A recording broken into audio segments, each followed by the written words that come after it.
Hello दोस्तों, नमस्कार। आपका अपना channel quiz of the day with एजे में आपका स्वागत है। और आज के इस वीडियो में मैं IOCL जेईई पोस्ट के लिए प्रैक्टिस सेट का पार्ट 6 लेकर के आया हूं। इससे पहले मैं प्रैक्टिस सेट का 5 वीडियो अपलोड कर चुका हूं।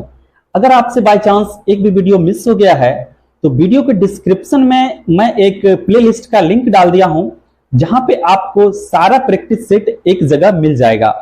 और साथ ही साथ उस प्लेलिस्ट में आपको कुछ और भी इंपॉर्टेंट क्वेश्चंस मिलेंगे जो आपके इस जेईई पोस्ट के लिए हेल्पफुल होंगे। ठीक है, तो आज के इस वीडियो में मैं आप लोगों से थोड़ा रूबरू होना चाहता हूं। आज के इस वीडियो में मैं आप लोगों से थोड़ा बातें करना चाहता हूं।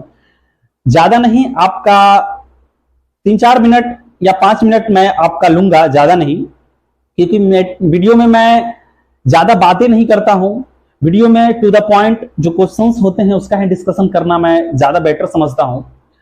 तो आज के इस वीडियो में मैं थोड़ा सा आपसे इसलिए बात करना चाहता हूं क्योंकि आप लोगों के सपोर्ट से, आप लोगों ने जो पॉजिटिव रिस्पांस दिया, उसकी बदौलत धीरे धीरे हमारा ये quiz of the day with AJ family धीरे धीरे अब बड़ा हो रहा है। देखते देखते अब लगभग 2600 दोस्त, 2600 लगभग अब हमारे इस चैनल से जुड़ चुके हैं, जो कि ये काफी अच्छा वाइब्स देता है। और आप लोगों को मैं ये बता देना चाहता हूं कि मेरा ये चैनल बनाने का पर्पस क्या था। मैं भी एक केमिकल बैकग्राउंड से हूं, डिप्लोमा केमिकल बैकग्राउंड से। पास आउट होने के बाद जैसे अदर ब्रांच हैं, अदर ब्रांचेस है, civil, mechanical, electrical, other branch वालों का हर बहुत सारे प्रैक्टिस सेट्स आते हैं, बहुत सारे बुक्स आते हैं, लेकिन केमिकल वालों के लिए ना तो कहीं कोई प्रैक्टिस सेट्स अवेलेबल है, या फिर किसी एग्जाम का जैसे IOCL हो गया, HPCL हो गया, मतलब जो भी हमारा केमिकल वालों का स्कोप है, जहां पे हमारा कैरियर है, वैसा कहीं पे कोई प्रैक्टिस सेट अवेलेबल नहीं है।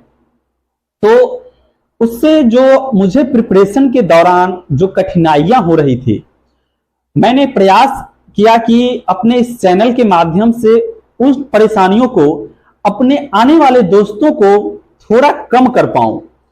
पूरा खत्म तो नहीं कर सकता, बट उसको कम करने का मैं पूरा प्रयास करता हूं।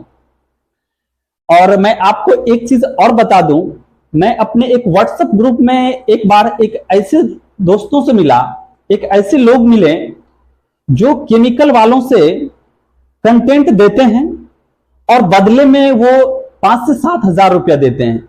अब कोई मिडिल क्लास फैमिली जो प्रिपरेशन कर रहा है, वो 5 से 7 हजार रुपया कहां से देगा?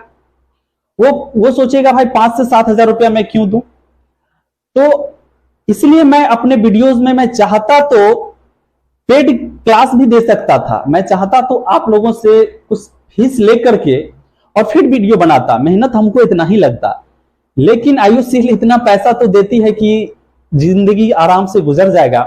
इसलिए मैं आप लोगों से कोई चार्जेस नहीं लेता हूं, आप लोगों से कोई पैसा नहीं लेता हूं, और अपने वीडियो पे ज्यादा से ज्यादा कंटेंट मैं देने का प्रयास करता हूं, क्योंकि जो प्रॉब्लम हमने फेस किया, मैं नहीं चाहता कि आने वाले जूनियर्स भी, आपके दोस्त भी फेस करें। तो इस वीडियो के माध्यम से, इस चैनल के माध्यम से मैं अपने आने वाले दोस्तों का, अपना ये जो quiz of the day with AJ channel है, वो केमिकल वालों का एक सपोर्ट बन जाए। उनको भी ये लगे कि इस चैनल पे कुछ ऐसा कंटेंट, कुछ ऐसा मटेरियल अवेलेबल है जो मुझे भी रिटन एग्जाम में काम देगा। ऐसे वीडियोस सब्जेक्ट वाइज बहुत सारे हैं यूट्यूब पे, उसमें नो डाउट, लेकिन वो पढ़ करके रिटन एग्जाम निकाल पाना थोड़ा मुश्किल है, क्योंकि थ्योरेटिकली सब्जेक्टिव आप कितना भी पढ़ लें, जब तक आप MCQ क्वेश्चन का रिवीजन नहीं करेंगे, रिटन एग्जाम निकाल पाना मुश्किल है।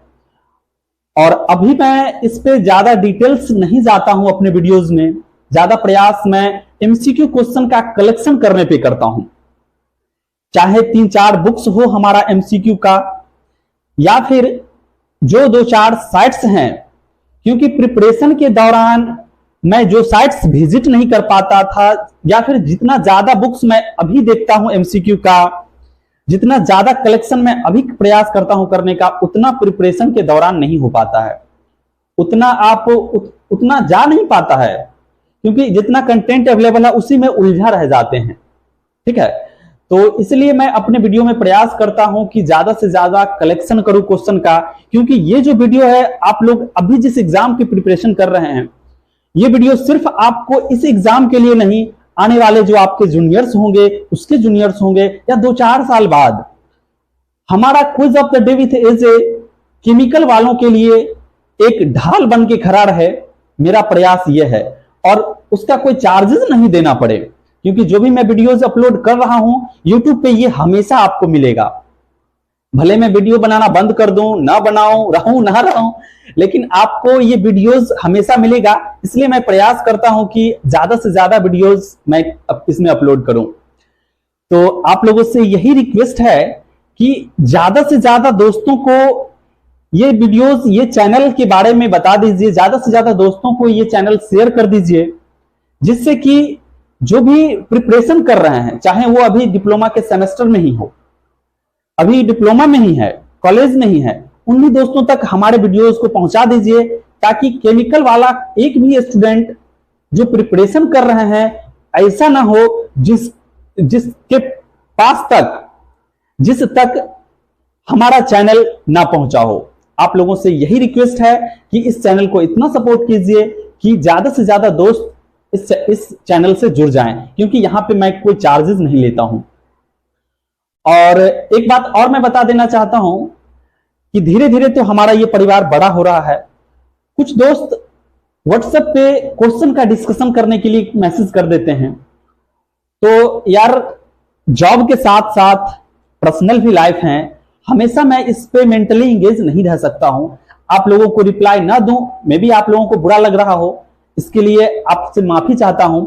लेकिन जब एक बार मैं वीडियो बना दिया तो उसके बाद फिर मेंटली मैं उस पे एंगेज नहीं रह सकता हूं। ठीक है, क्योंकि मेरा भी पर्सनल लाइफ है, साथ ही साथ जॉब्स हैं, उसमें भी अगर कभी डबल ड्यूटी हो जाए तो उसके बाद तो फिर मेंटली कंडीशन ऐसा नहीं होता है कि फिर मैं आपसे डिस्कस कर पाऊंगा। ठीक है, तो आप लोगों से यही रिक्वेस्ट है कि अगर किसी क्वेश्चन में डाउट हो, गलतियां हो सकती है, नो डाउट।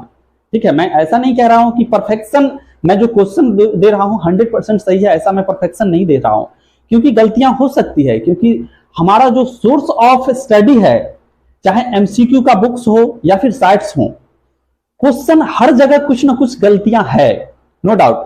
लेकिन अभी आप प्रिपरेशन में हैं, आपका अभी जो पढ़ने का एफर्ट है, अभी का जो पढ़ने का पोटेंशियल है, वो हमसे कहीं ज्यादा बेटर होगा आपका। ठीक है ना, तो जिस क्वेश्चन में आपको डाउट हो, उस क्वेश्चन को आप लोग प्रयास करें कि खुद से उसको सॉल्व कर लें। हम सबका मैसेज, पर्सनली जो मैसेज आप लोग करते हैं, मैं सबका रिप्लाई नहीं कर पाऊंगा, इसके लिए सॉरी। हाँ, आप हमारे टेलीग्राम चैनल पे जुड़ करके वहां पे आप अपना प्रॉब्लम शेयर कर सकते हैं। जो भी दोस्त प्रिपरेशन अभी कर रहे हैं, वहां पे आपको कुछ ना कुछ हेल्प मिलता रहेगा। तो बस इतना सा बात था जो आप लोगों से करना था। अगर आप लोगों का कीमती समय मैं बर्बाद किया तो इसके लिए सॉरी। तो अब बढ़ते हैं अपने इस प्रैक्टिस सेट की तरफ। हाँ तो दोस्तों, बढ़ते हैं आज के वीडियो की तरफ। आज के वीडियो का मैं आपको हाईलाइट बता दूं कि पूरी वीडियो में मैं क्या बताने वाला हूं। तो आज का वीडियो का हाईलाइट क्वेश्चन डिस्ट्रीब्यूशन कुछ इस प्रकार है। आपको आज की वीडियो में क्वेश्चन नंबर 1 से लेकर के क्वेश्चन नंबर 50 तक आपको एमटीओ मास ट्रांसफर ऑपरेशन के क्वेश्चन मिलेंगे। अब आप सोच रहे होंगे कि इस वीडियो में मास ट्रांसफर का इतना वेटेज क्यों? क्योंकि अगर 50 क्वेश्चन मैं हर प्रैक्टिस सेट में कवर करूं, 10-10 क्वेश्चन भी, तो 5 प्रैक्टिस सेट लेकर के आऊंगा, तब मास ट्रांसफर का 50 क्वेश्चन होगा।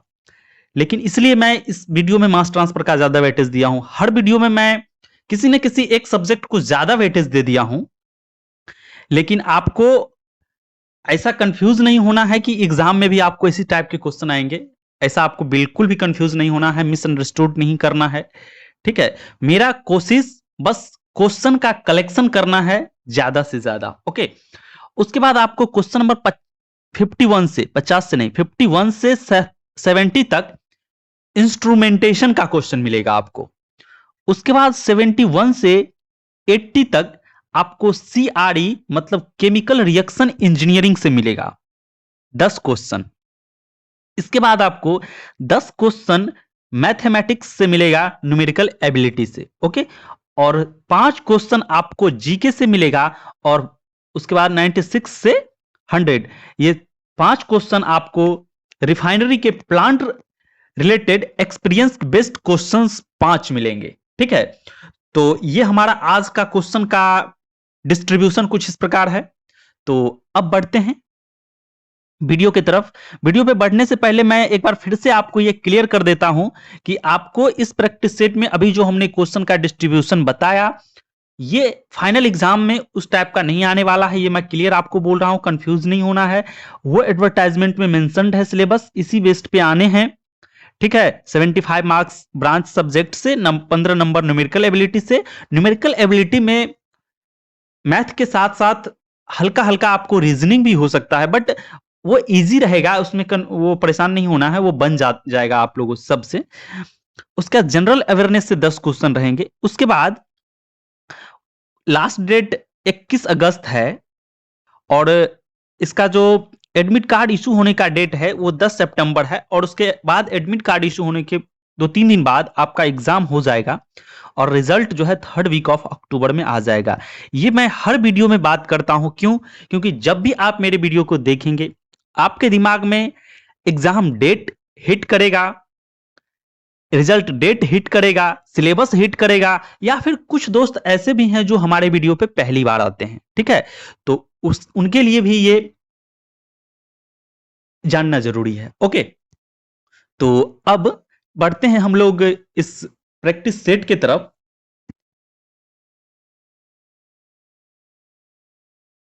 पहला क्वेश्चन है, the unit of diffusion coefficient is.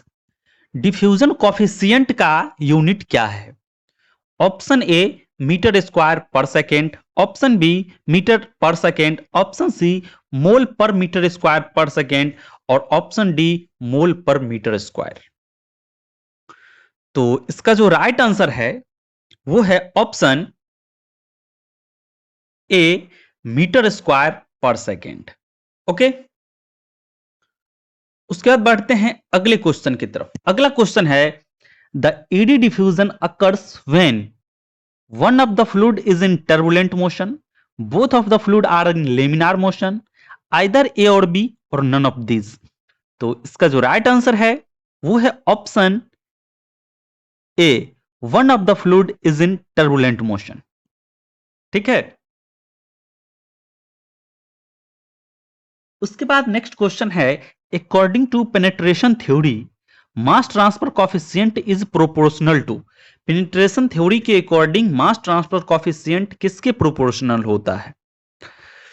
तो ऑप्शन ए देख रहे हैं आप लोग, option B, option C, option D, ये आप देख रहे हैं। इसमें से आपको बताना है इसमें से कौन सा आंसर हो जाएगा।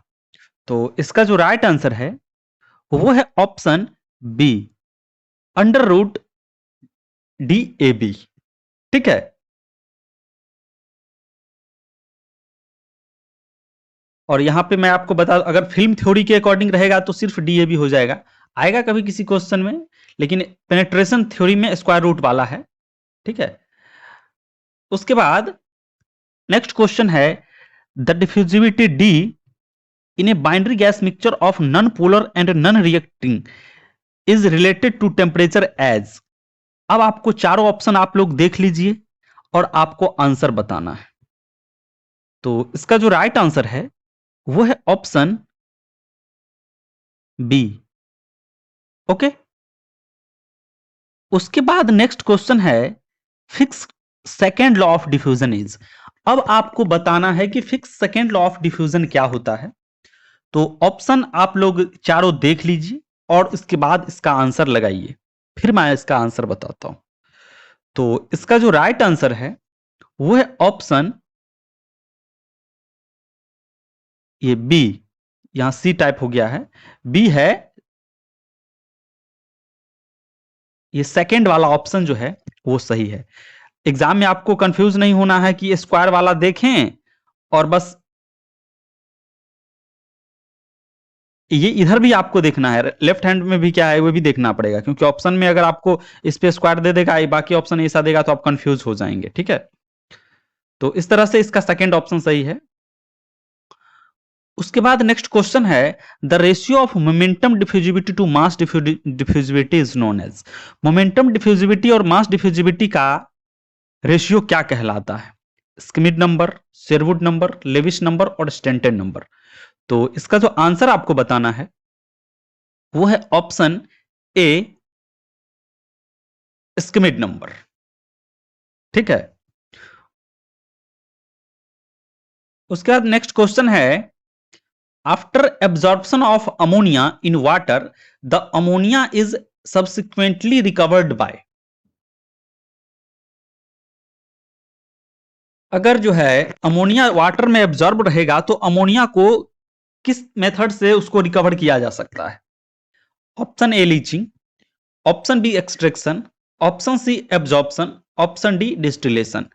तो इसका जो राइट आंसर है वो है ऑप्शन डी, डिस्टिलेशन। ओके, उसके बाद नेक्स्ट क्वेश्चन है, in packed wet tower the gas velocity must be about. Packed wet tower में गैस वेलोसिटी कितना होता है? Option A 0.9 times of the flooding velocity, 0.5 times of the flooding velocity, 0.3 times of the flooding velocity और 0.2 times of the flooding velocity.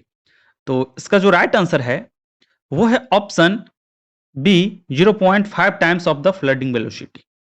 Okay, उसके बाद next question है, for economical operation in gas absorption the operating line should be approximately lies parallelly above the equilibrium line, lies parallelly below the equilibrium line, coincide with the equilibrium curve और tangential to the equilibrium curve।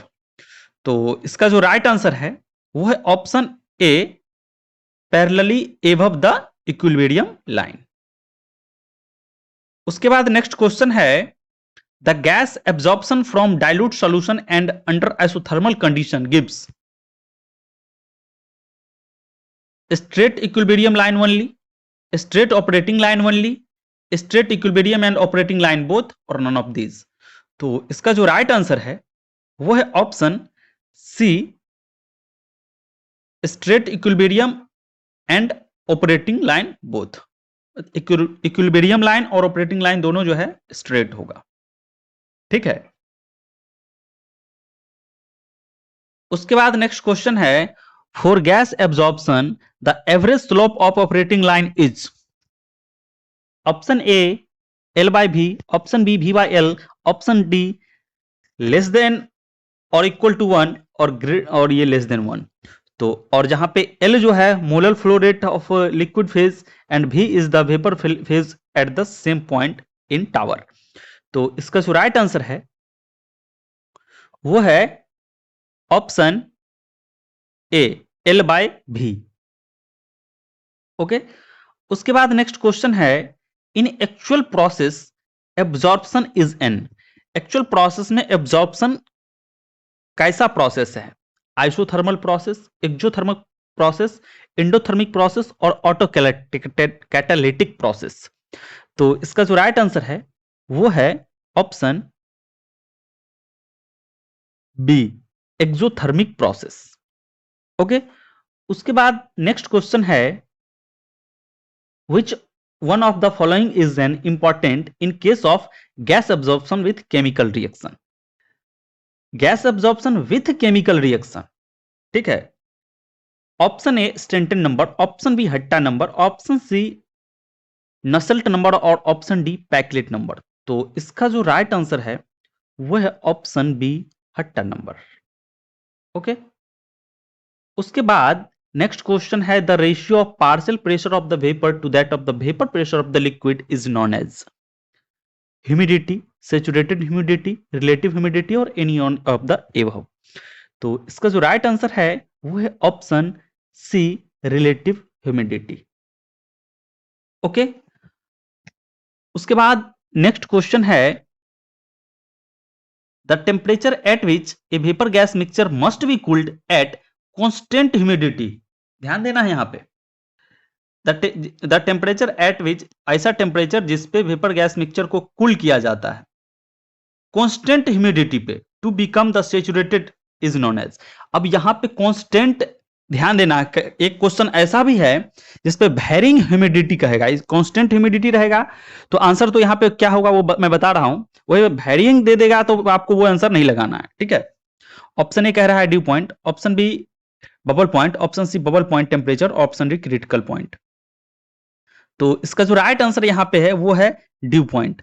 और एक question ऐसा भी है आपको eight varying humidity दे देगा और एक ऑप्शन दिया हुआ रहेगा नन ऑफ दिस, तो आपको वहां पे ड्यू पॉइंट नहीं लगाना है, कांस्टेंट ह्यूमिडिटी पे रहेगा तब आपको ड्यू पॉइंट लगाना है, ठीक है। उसके बाद नेक्स्ट क्वेश्चन है the relative saturation is, relative saturation smaller than the percentage saturation, equal to the percentage saturation, more than the percentage saturation, either A, B, C or depend upon the system। तो इसका जो right answer है वो है option C more than the percentage saturation. Relative saturation जो होता है percentage saturation से ज्यादा होता है, ठीक है। उसके बाद नेक्स्ट क्वेश्चन है humidity chart is plot between humidity and, humidity chart किसके किसके बीच का प्लॉट है, wait bulb temperature, bubble point temperature, dry bulb temperature और ड्यू पॉइंट टेम्परेचर। तो इसका जो राइट आंसर है वो है ऑप्शन ए वेट बल्ब टेम्परेचर। ओके, उसके बाद नेक्स्ट क्वेश्चन है इन humidity chart the saturation curve is calculated from the relation. अब आपको बताना है कि ह्यूमिडिटी चार्ट में सैचुरेटेड कर्व जो है कैसे निकाला जाता है, जहां पे पी और पी एस क्या है पूरा डिटेल्स लिखा हुआ है। एचएमएस क्या है, molal humidity at saturation, P क्या है टोटल प्रेशर, पीएस क्या है और पीएस ये क्या है partial pressure and vapour pressure, ठीक है। तो इसका क्या कौन सा आंसर सही होगा, इसका आंसर आप लोग को लगाना है, ऑप्शन आप लोग देख लीजिए। इसका जो राइट आंसर है वो है आंसर बी, ठीक है। इसका जो राइट आंसर है वो है बी, ठीक है।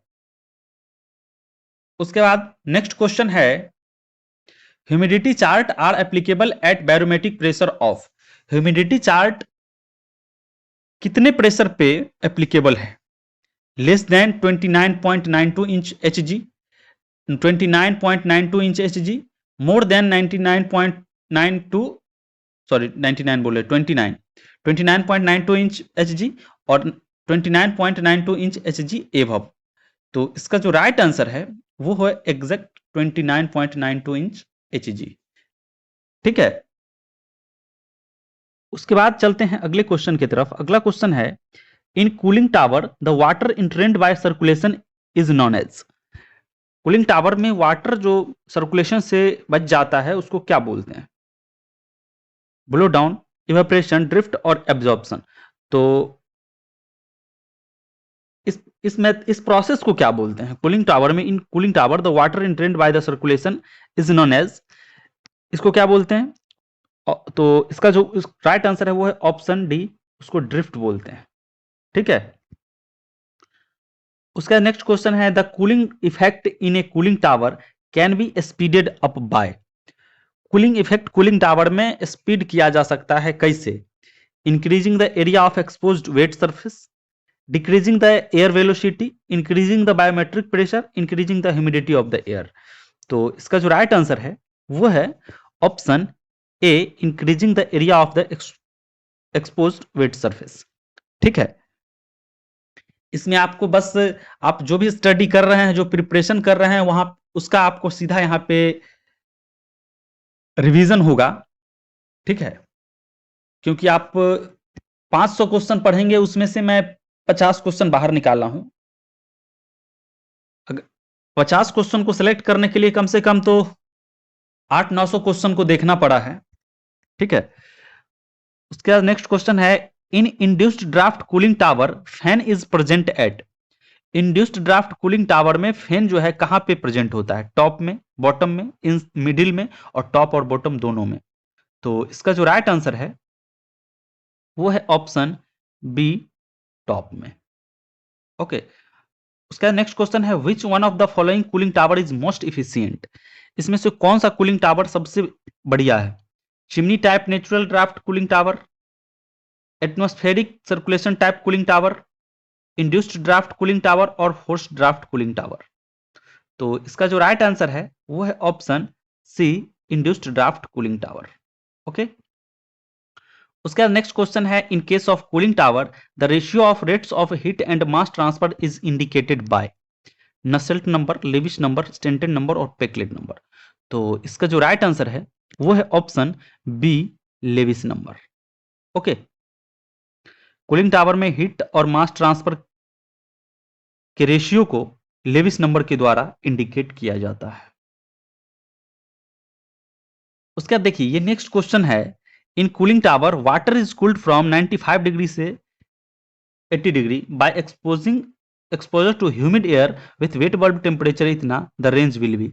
अब देखिए क्वेश्चन देख के आपको घबराना नहीं है, इसमें सिंपली रेंज पूछा है। तो रेंज का क्या होता है, तो जो हॉट वाटर इन करता है कोल्ड वाटर आउट होता है, दोनों का डिफरेंस है, बस कुछ नहीं है। इतना इन कर रहा है, देखिए 95 इन कर रहा है, 80 निकल रहा है, तो बस इसी दोनों का डिफरेंस ही होता है रेंज। ठीक है, तो 95 में से 80 जाएगा, इसका 15 जो है सो डायरेक्ट रेंज हो जाएगा। आपको कंफ्यूज नहीं होना है कि वेट वाल्व टेम्परेचर का क्या करें, कुछ नहीं करना है। ठीक है,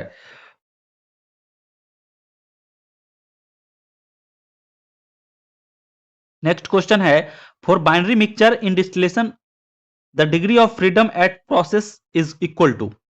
बाइनरी मिक्सचर के लिए डिग्री ऑफ फ्रीडम जो है कितना होता है, 1 2 3 4। तो इसका जो राइट आंसर है वो है ऑप्शन 2।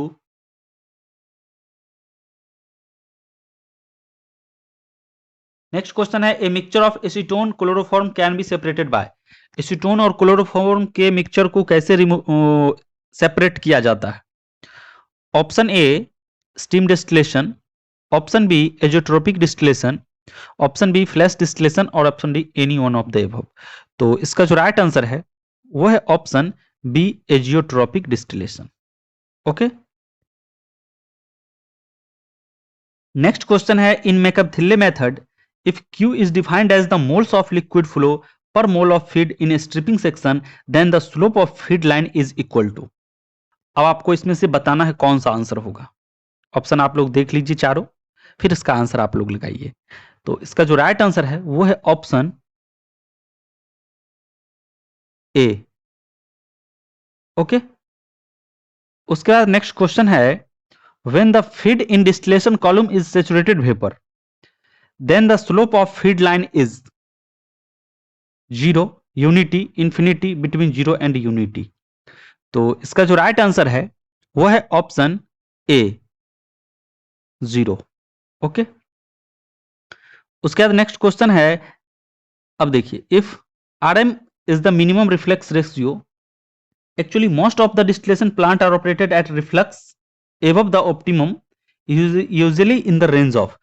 तो उसका रिफ्लक्स रेशियो का रेंज जो है कितना होता है? आप चारों ऑप्शन देख लीजिए, चारों ऑप्शन आप लोग देख लीजिए, फिर आपको इसका आंसर लगाना है।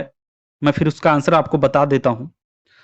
तो इसका जो राइट आंसर है वो है ऑप्शन ए। ओके, उसके बाद नेक्स्ट क्वेश्चन है Fenske equation determine the. Fenske equation क्या डिटरमाइन करता है? Maximum number of ideal plate, height of the distillation column, minimum number of theoretical plate और ऑप्टिमम रिफ्लक्स रेशियो। तो इसका जो राइट आंसर है वो है option C, minimum number of theoretical plates. उसके बाद नेक्स्ट क्वेश्चन है liquid extraction sometimes is known as. Liquid extraction को समटाइम्स क्या बोलते हैं? रेफिनेट, सॉल्वेंट एक्सट्रैक्शन, लीचिंग और एक्सट्रैक्ट। तो इसका जो राइट आंसर है वो है option B, solvent extraction. Okay, उसके बाद नेक्स्ट क्वेश्चन है for leaching operation the degree of freedom is. Leaching operation के लिए डिग्री ऑफ फ्रीडम कितना होता है? 4 3 2 1। तो इसका जो राइट आंसर है वो है ऑप्शन बी, 3। लीचिंग ऑपरेशन के लिए डिग्री ऑफ फ्रीडम कितना होता है? 3। ठीक है। नेक्स्ट क्वेश्चन, आपको इसका आंसर बताना है। If moisture content of solid on wet basis इतना दिया हुआ, वेट बेसिस इतना दिया है, तो ड्राई बेसिस में क्या होगा? ठीक है, इसका क्वेश्चन उल्टा भी पूछ सकता है। पहले इसका आंसर देख लीजिए, इसका आंसर क्या होगा। इसका जो राइट आंसर है वो है ऑप्शन फर्स्ट। आपको इसी में पूछ देगा, अगर moisture content of solid on dry basis is इतना, तो वेट बेसिस में क्या होगा। ऐसा इसलिए बोल रहे हैं क्योंकि ये क्वेश्चन एक बार पूछा हुआ था MRPL में। ठीक है। उसके बाद नेक्स्ट क्वेश्चन है, the ratio of actual equilibrium partial pressure of a component to the ideal value is called activity coefficient, turn down ratio, relative volatility और फुगासिटी। तो यहां पर इसका जो राइट आंसर है वो है ऑप्शन ए, एक्टिविटी कोएफिशिएंट। ठीक है। उसके बाद नेक्स्ट क्वेश्चन है, in a distillation operation the heat removed in condenser remain unaffected with change in reflux ratio, increases with increasing in reflux ratio, decrease with increase in reflux ratio, और none of these। तो इसका जो right answer है वो है option B, increase with increasing in reflux ratio. ठीक है। उसके बाद चलते हैं अगले क्वेश्चन की तरफ। अगला क्वेश्चन है, at total reflux capacity of distillation column is. Total reflux पर डिस्टिलेशन कॉलम का कैपेसिटी क्या होगा? Option A 0, option B maximum, option C minimum, option D optimum. तो इसका जो राइट आंसर है वो है 0। नेक्स्ट क्वेश्चन है, the minimum resistance time for the liquid in down spot of distillation column is 8 minute, 8 second, 60 second और 80 second. तो इसका जो राइट आंसर है वो है option B, 8 second. Okay.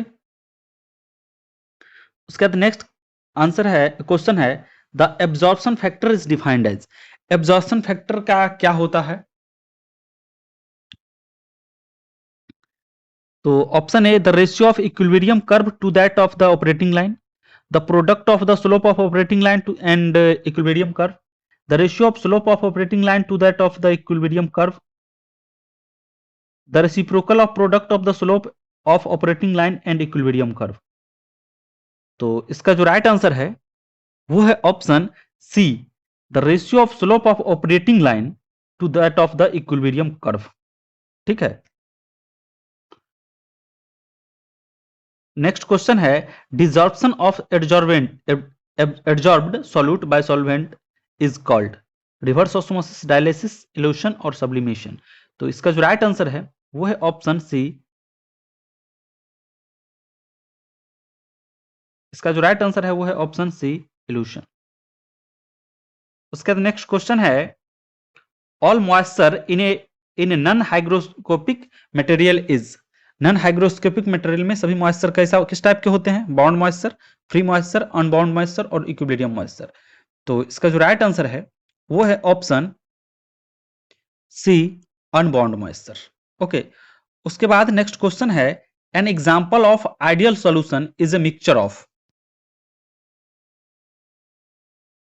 Ideal solution का इसमें से कौन सा मिक्सचर है? Benzene, toluene and xylene, water and ethanol, acetone, ethanol और normal butanol, none of this.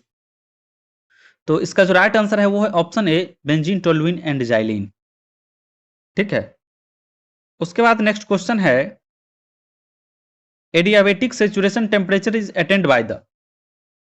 Adiabatic saturation temperature किसके द्वारा होता है? Gas, liquid, both gas and liquid और नन ऑफ दिस। तो इसका जो राइट आंसर है वो है ऑप्शन ए, गैस के द्वारा। ठीक है, gas adiabatic saturation temperature attend करता है। उसका नेक्स्ट क्वेश्चन है, the term permeability is defined as. Permeability का क्या होता है formula? Solubility multiply diffusibility, solubility by diffusibility, diffusibility by solubility और डिफ्यूजिबिलिटी बाय सॉल्युबिलिटी का स्क्वायर। तो इसका जो राइट आंसर है वो है option A, solubility multiply diffusibility. ठीक है। उसके बाद नेक्स्ट क्वेश्चन है, a cooling tower is said to be performing well if.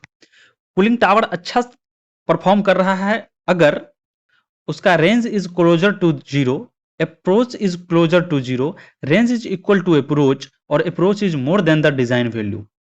तो इसका जो राइट आंसर है वो है option B, approach is closer to zero.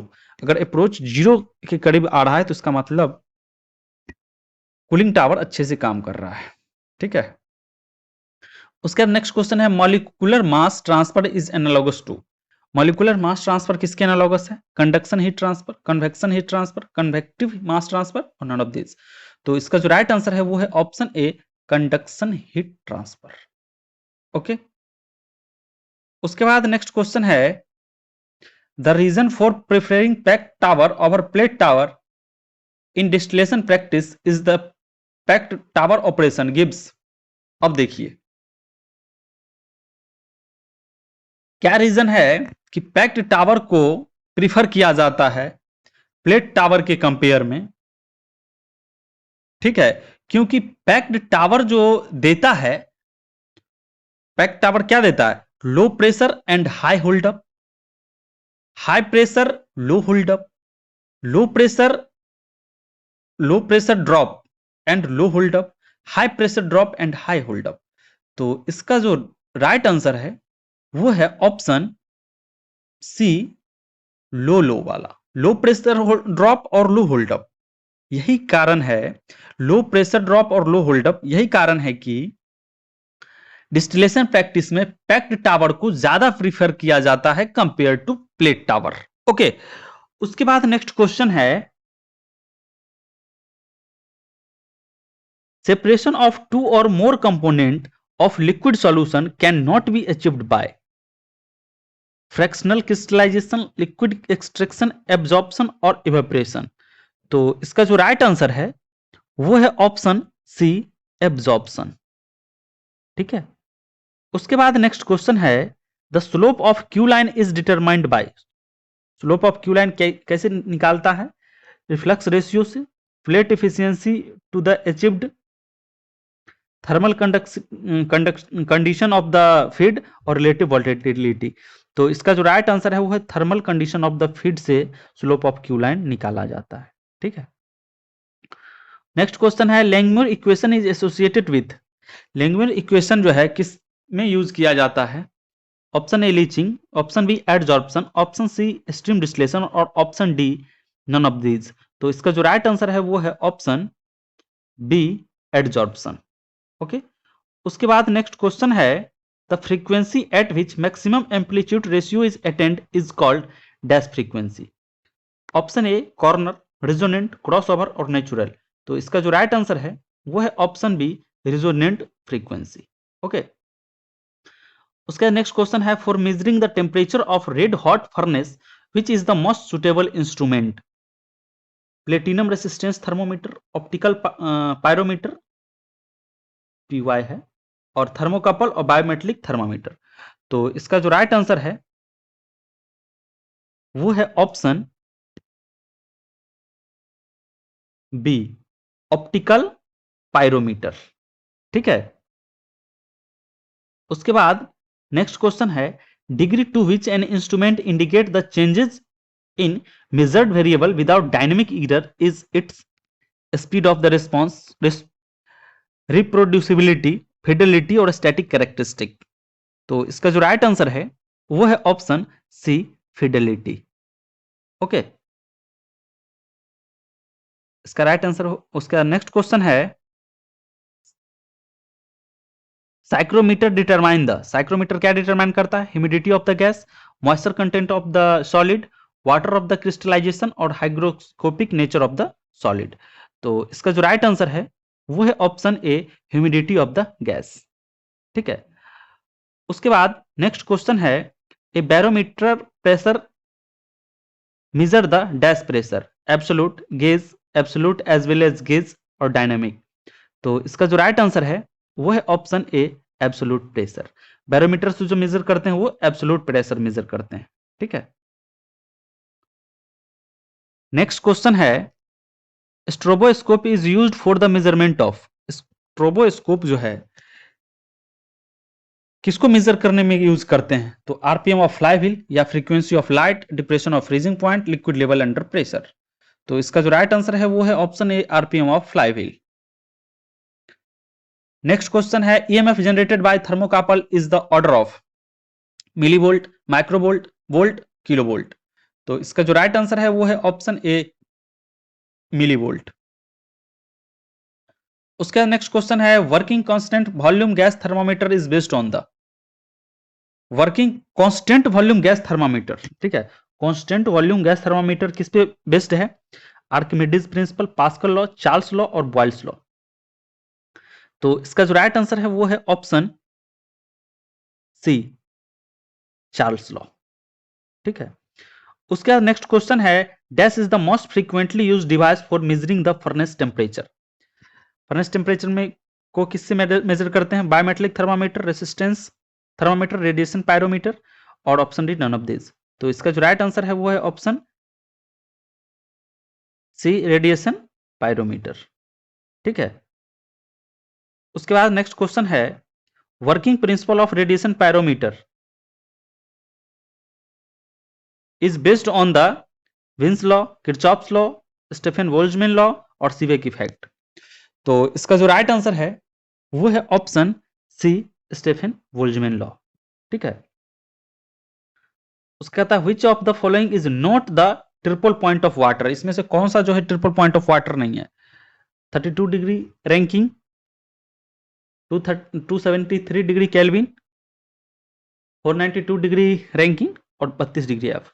तो इसका जो राइट आंसर है यहाँ पे वो ये 32 डिग्री आर रैंकिंग जो है ये ट्रिपल पॉइंट नहीं है, बाकी ये तीनों जो है ट्रिपल पॉइंट जो है वाटर का है। ठीक है, नेक्स्ट क्वेश्चन है radiation pyrometer use to measure the temperature in the range of. Radiation pyrometer जो मेजर करता है किस रेंज के टेम्परेचर को? 800 से 2000, 100 से 600, 300 से 1100 और 0 से 400। तो इसका जो राइट आंसर है वो है ऑप्शन ए, 800 डिग्री से 2000 डिग्री के रेंज वाले टेम्परेचर को रेडिएशन पायरोमीटर मेजर करता है। ठीक है, उसके बाद नेक्स्ट क्वेश्चन है thermocouple used to dissimilar metal wire, similar metal wire, similar metal strip और डिसिमिलर मेटल स्ट्रिप। तो इसका जो राइट आंसर है वो है option A, dissimilar metal wire. ठीक है, उसके बाद नेक्स्ट क्वेश्चन है load cell are used for the measurement of. Load cell का यूज जो है किसको मेजरमेंट करने में किया जाता है? Stress, weight, strain, velocity. तो इसका जो राइट आंसर है वो है ऑप्शन बी, वेट। ओके, उसके बाद नेक्स्ट क्वेश्चन है the function of transducer is to. Transducer का क्या फंक्शन है? Modified the input signal, amplify the input signal और convert the primary signal into more useful quantity usually an electric impulse और codify and decodify the input signal. तो इसका जो right answer है वो है option C, convert the primary signal into the more useful quantity usually a dielectric impulse. ठीक है, उसके बाद नेक्स्ट क्वेश्चन है gas chromatography is used for the measurement of. Gas chromatography का यूज जो है किसको मेजरमेंट में किया जाता है? टेम्परेचर, प्रेशर, कंसंट्रेशन और फ्लो रेट। तो इसका जो राइट आंसर है वो है ऑप्शन सी, कंसंट्रेशन। उसके बाद नेक्स्ट क्वेश्चन है dead zone is the. Dead zone क्या है? Same as the time constant, same as the transportation lag, maximum change in the variation that does not change the reading of the instrument or none of these। तो इसका जो right answer है वो है option C, maximum change in the variable that does not change the reading of the instrument। ठीक है, उसका next question है range of hydrogen gas constant volume thermometer is the dash degree Celsius. -10 to 20, 0 to 10, 100 to 500 और 400 to 1000। तो इसका जो right answer है वो है ऑप्शन बी, 0 to 100। ओके, उसके बाद नेक्स्ट क्वेश्चन है the time constant of a first order process with resistance R and capacitance C. क्या R plus C, R minus C, R C, R C कहने का मतलब आर मल्टीप्लाई सी और 1/RC। तो इसका जो राइट आंसर है वो है ऑप्शन सी, RC। ठीक है, उसके बाद बढ़ते हैं अगले क्वेश्चन की तरफ। अगला क्वेश्चन है an amplitude ratio of 0.1 correspond to dash decimal. 0.1 amplitude ratio कहने का मतलब कितना डेसिमल, 20, -20, 10 और -10। तो इसका जो राइट आंसर है वो है ऑप्शन बी, -20। ओके, उसके बाद नेक्स्ट क्वेश्चन है, the symbolic representation of molecule of compound is called. Compound का सिंबॉलिक रिप्रेजेंटेशन क्या कहलाता है? Structural formula, molecular formula, empirical formula और ग्राफिकल फार्मूला। तो इसका जो राइट आंसर है वो है option B, molecular formula. Okay, उसके बाद नेक्स्ट क्वेश्चन है, a chemical reaction occurs when the energy of the reacting molecules is less than the activation energy of the reaction, equal to the activation energy of the reaction, more than the activation energy of the reaction और equal to और more than the activation energy of the reaction. तो इसका जो right answer है वो है option D, equal to the more than the activation energy of the, equal to और more then बराबर भी हो सकता है और ज्यादा भी हो सकता है। ठीक है, ऑप्शन डी। उसके बाद चलते हैं अगले क्वेश्चन की तरफ।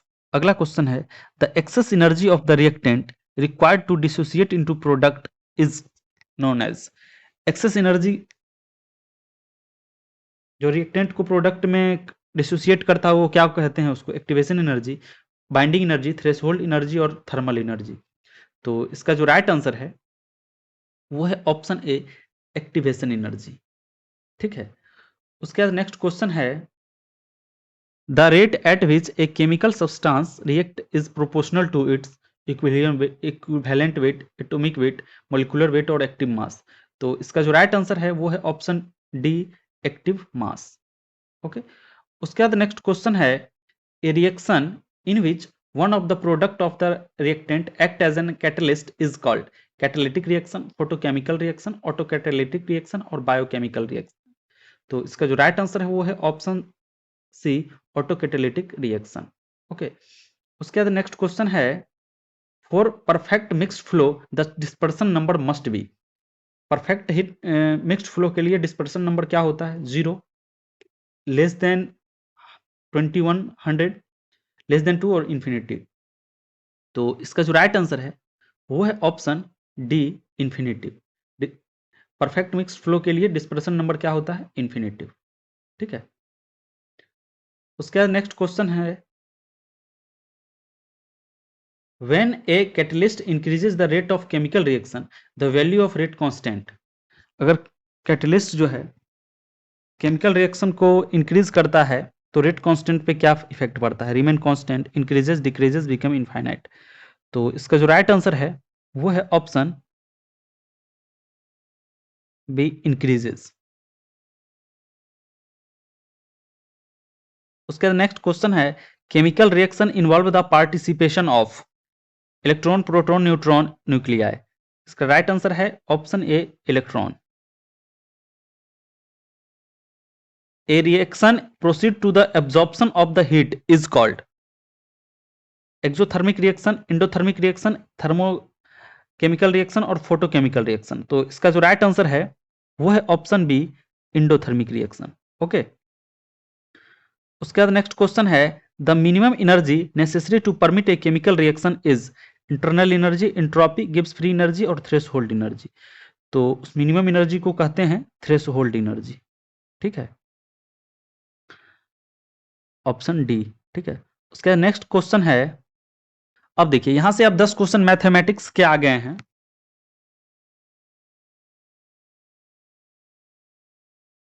नेक्स्ट क्वेश्चन है, in a box there are 8 red and 7 blue, 6 green balls. One ball is picked randomly. What is the probability that it is neither red or nor green? ये देखिए, इसको आपको बताना है, अगर एक बॉक्स है जिसमें 8 लाल गेंद है, 7 ब्लू गेंद है और 6 जो है हरा गेंद है, एक बॉल को जो है सो निकाला जाता है रेंडमली, तो इस बात का क्या प्रोबेबिलिटी है कि वो बॉल जो है न तो लाल होगा और न तो हरा होगा? तो इसको आपको सॉल्व करना है। हिंट्स कुछ इस प्रकार है, 1/3 आंसर आएगा। ठीक है, नेक्स्ट क्वेश्चन है, एक can contain a mixture of 2 liquids A and B. ठीक, एक केन है, बर्तन है, उसमें 2 लिक्विड है ए और बी 7:5 के रेशियो में। When 9 litre of mixture are drawn off the can is filled with B, उसमें से 9 लीटर जो है सो पूरा मिक्सचर को निकाल करके बी से उतना भर दिया। उसके बाद रेशियो जो है सो 7:9 हो गया। The how many litre of A was content by the can initially, तो पहले आप उसमें एक कितना था ये आपको बताना है।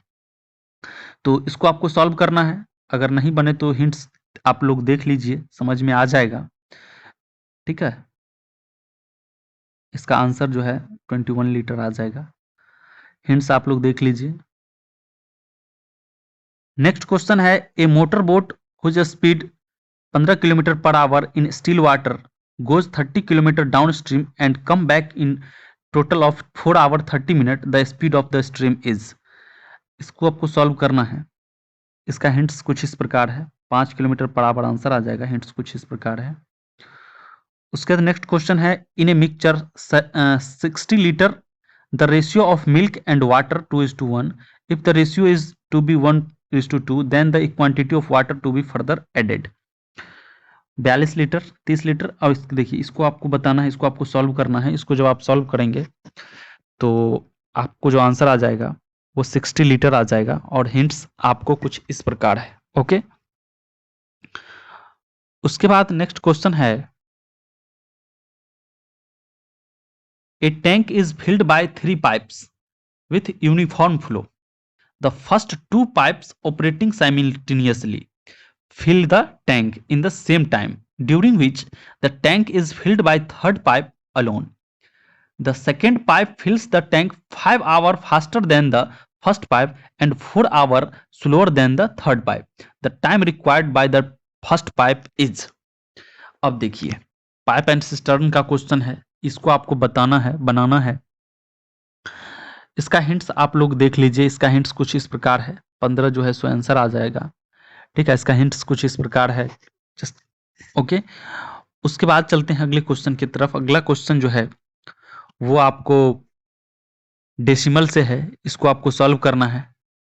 डेसिमल वाला क्वेश्चन, और जिसमें आपको डाउट हो, जो चैप्टर लगे कि नहीं इस पे हमको वर्क करना चाहिए, तो उस पर थोड़ा वर्क करना पड़ेगा। ठीक है, तो जैसा कि इसका मैं रीड कर दिया हूं, इसका यही आंसर राइट है। उसका नेक्स्ट क्वेश्चन है the product of 2 number is इतना, if the HCF of this number is इतना, द ग्रेटेस्ट नंबर इज। इसको आपको सॉल्व करना है। इसको आपको जब सॉल्व करेंगे तो आंसर आ जाएगा 111। और इसका हिंट्स कुछ इस प्रकार है। उसके बाद नेक्स्ट क्वेश्चन है a certain store the profit is 20% of the cost if the cost increases 25% but the selling price remain constant approximately what percentage of selling price is the profit. इसको आपको solve करना है। इसको जब आप solve करेंगे तो आपको आंसर 70% आ जाएगा। ये इसका कुछ इस प्रकार हिंट्स रहा। उसका नेक्स्ट क्वेश्चन है if a person walk 40 kilometre per our instead of 10 kilometre per our he would have walked 20 kilometre more, the actual distance travelled by him. तो इसका जो राइट आंसर है आपको निकालना है, और हिंट्स कुछ इस प्रकार है। इसका आंसर आ जाएगा 50 किलोमीटर। और ओके, नेक्स्ट क्वेश्चन है the population of town increases from इतना टू इतना इन डिकेड्स। डिकेड्स कहने का मतलब समझते हैं, 10 साल में। 10 साल में इतना से इतना बढ़ गया, तो कह रहा है what percentage increases the population per year. 10 साल में उतना बढ़ा तो 1 साल में कितना बढ़ रहा है, ये पूछ रहा है। इसको आपको सॉल्व करना है। जब इसको आप लोग सॉल्व करेंगे तो इस तरह से पहले उसका आंसर आ जाएगा 5%। ठीक है, उसके बाद अब यहां से 5 क्वेश्चन आपको जीके के मिलेंगे, और एक एक क्वेश्चन एक एक सब्जेक्ट से लिया गया है। By which constitutional amendment act was the elementary education made a fundamental right under Article 21A?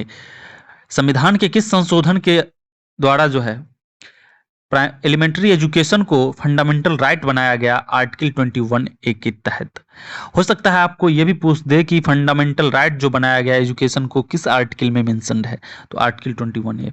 और वो कब हुआ था ये अमेंडमेंट, ये संशोधन, इसका आंसर आपको बताना है। ऑप्शन आप लोग देख लीजिए। इसका जो राइट आंसर है वो है ऑप्शन बी, 86वां कॉन्स्टिट्यूशनल अमेंडमेंट एक्ट 2002। ठीक है। नेक्स्ट क्वेश्चन है how many ports are there in India. Port जो है इंडिया में कितना है? 6, 9, 10, 12। तो इसका जो राइट आंसर है वो है ऑप्शन डी 12। इंडिया में टोटल 12 पोर्ट है। नेक्स्ट क्वेश्चन है what is the full form of NASA. NASA का फुल फॉर्म क्या है? National atomic space administrator, nuclear and space administrator, national arrow space administrator, national aeronautic space and administration. तो इसका जो right answer है वो है option D national aeronautic space and administration. ठीक है। उसके बाद नेक्स्ट क्वेश्चन है the Gadar party was founded नवंबर 1913। और ये भी इसका कभी कभी इसका स्थापना भी पूछता है कि गदर पार्टी की स्थापना कब हुई, तो वहां पे आपको 1913 लगाना है। और किसके द्वारा किया गया है ये इसमें पूछ रहा है। कहाँ किया गया था? तो सैन फ्रांसिस्को में। ठीक है। मदन मोहन, मैडम भिखाजी कामा, लाला हरदयाल और श्यामजी कृष्णा वर्मा, बहुत और भी। तो इसका जो राइट आंसर है वो है ऑप्शन बी लाला हरदयाल। ठीक है। नेक्स्ट क्वेश्चन है income tax in India was introduced by. Income tax India में किसके द्वारा दिया गया? William Jones, James Wilson, Nicholas Kaldor और महावीर त्यागी। तो इसका जो राइट आंसर है वो है ऑप्शन बी जेम्स विल्सन। अब आपको 5 क्वेश्चन एक्सपीरियंस्ड बेस्ड मिलेंगे। जो दोस्त रिफाइनरी में वर्क करते हैं या अप्रेंटिसशिप किए हैं तो वहां से आपको ये क्वेश्चन आएंगे। क्वेश्चन है if damper opening is increase then the what will be the happen to furnace draft. अगर डैम्पर ओपनिंग बढ़ाने के बाद फर्नेस के ड्राफ्ट पे क्या इफेक्ट पड़ेगा? No change, decreases, increases, none of this. तो इसका जो राइट आंसर है वो है ऑप्शन